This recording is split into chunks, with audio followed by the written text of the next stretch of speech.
दोस्तों ये बहुत दिलचस्प विषय है कि श्री शिव जी का त्रिशूल कैसे बना या श्री शिव जी का त्रिशूल अपने आप बना, और दोस्तों श्री शिव जी के त्रिशूल के क्या रहस्य हैं। दोस्तों ऐसे रहस्य जानने के लिए आप हमारा चैनल सब्सक्राइब करिए और बेल आइकॉन भी दबाइए, जिससे आपको नोटिफिकेशन मिलते रहें। दोस्तों भगवान शिव आदि और अंत के देवता हैं। दोस्तों पूरी सृष्टि उन्हीं में समाई है और उन्हीं से सभी कुछ निकला है और उन्हीं में सब कुछ समा जाएगा, ऐसा माना जाता है।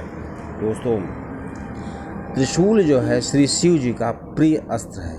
दोस्तों श्री त्रिशूल जी से श्री शिव जी ने असुरों का, राक्षसों का कई बार वध किया है, ऐसा सभी लोग जानते हैं। दोस्तों जो त्रिशूल होता है वो पवित्रता और शुभ कर्म का प्रतीक होता है, ऐसा शास्त्रों में माना गया है। दोस्तों जो त्रिशूल होता है उस 3 तरह के गुणों को दिखाता है, सत्व गुण, तम गुण और रज गुण। इसीलिए उसमें 3 ही नोकें होती हैं।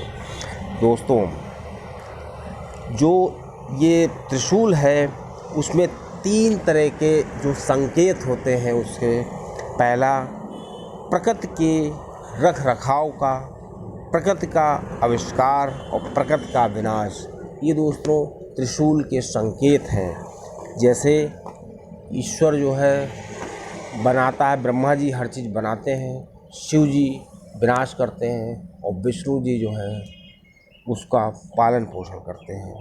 दोस्तों ये सब सांकेतिक रूप से त्रिशूल में सम्मिलित है। दोस्तों त्रिशूल एक तरीके से और जो संकेत करता है भूत, वर्तमान और भविष्य, ये सभी त्रिशूल में ही समाहित हैं। दोस्तों श्री विश्वकर्मा जी ने त्रिशूल का निर्माण किया था। कुछ पुराणों में कुछ लोग, कुछ मत ऐसा मानते हैं, लेकिन कुछ लोग का मानना है, कुछ शिव पुराण के हिसाब से देखा जाए तो त्रिशूल जो है अनंत है और ये श्री शिव जी के साथ ही उत्पन्न हुआ था और हमेशा उनके साथ रहता है। और श्री शिव जी जब इसका प्रयोग करते हैं वो फिर लौट करके उनके पास आ जाता है और इसका कभी भी वार खाली नहीं जाता है। दोस्तों अगर विष्णु पुराण की माने तो श्री त्रिशूल का निर्माण श्री विश्वकर्मा जी ने किया था। दोस्तों इसके पीछे एक बहुत ही इंटरेस्टिंग कहानी है। दोस्तों श्री शिव पुराण के अनुसार त्रिशूल जो था कैसे बना। दोस्तों हुआ ये था कि एक बार श्री विश्वकर्मा जी उनकी जो पुत्री थी छाया, उनका विवाह सूर्यदेव के साथ हुआ था। लेकिन सूर्यदेव में इतना ज़्यादा तेज था कि वो सह नहीं पाती थी। दोस्तों उन्होंने इसकी जो शिकायत थी विश्वकर्मा जी से की, तो विश्वकर्मा जी ने कुछ उपाय सोचने के लिए विवश हो गए। दोस्तों तो श्री विश्वकर्मा जी ने सूर्यदेव को एक यंत्र बना के दिया, कहा कि आप इसको अपने पास रखिए और इससे क्या होगा कि जो विकिरण होगा, सूर्य की जो तेज होगा वो इसमें आ जाएगा और इससे किसी को ज़्यादा परेशानी नहीं होगी। दोस्तों ये वो यंत्र जो है श्री सूर्य जी ने अपने पास रखा। दोस्तों इससे क्या हुआ कि जो सूर्य की ऊर्जा थी वो एक इकाई बची और सारी ऊर्जा थी उसी यंत्र में आ गई। फिर वो यंत्र जो था वापस ले लिया श्री विश्वकर्मा जी ने। दोस्तों कहा जाता है विष्णु पुराण के अनुसार कि उसी यंत्र से श्री विश्वकर्मा जी ने त्रिशूल का निर्माण किया। दोस्तों त्रिशूल की महिमा को श्री कृष्ण जी ने अनुशासन पर्व में इसका वर्णन किया है। दोस्तों श्री कृष्ण जी ने कहा है कि ये जो है बहुत ही रहस्यमयी चीज़ है और बहुत ही शक्तिशाली चीज़ है।